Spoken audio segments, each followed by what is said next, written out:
देवी सर्वभूतेषु विष्णुमायेति शब्दिता नमस्तस्यै नमस्तस्यै नमस्तस्यै नमो नमः।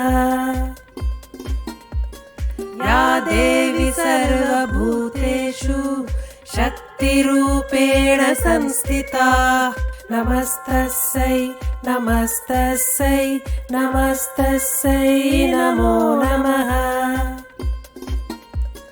या देवी सर्वभूतेषु भक्तिरूपेण संस्थिता नमस्तस्यै नमस्तस्यै नमस्तस्यै नमो नमः।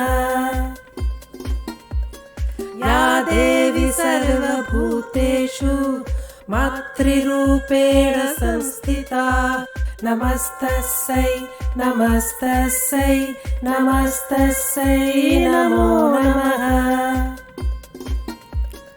या देवी सर्वभूतेषु शान्तिरूपेण संस्थिता नमस्तस्यै नमस्तस्यै नमस्तस्यै नमो नमः।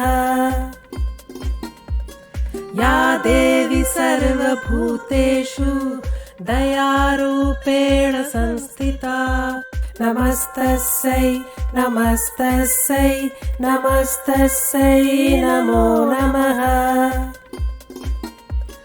या देवी सर्वभूतेषु श्रद्धारूपेण संस्थिता नमस्तस्यै नमस्तस्यै नमस्तस्यै नमो नमः।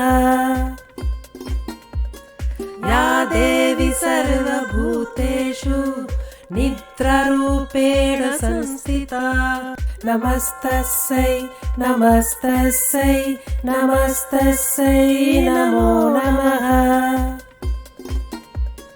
या देवी सर्वभूतेषु लक्ष्मीरूपेण संस्थिता नमस्तस्यै नमस्तस्यै नमस्तस्यै नमो नमः।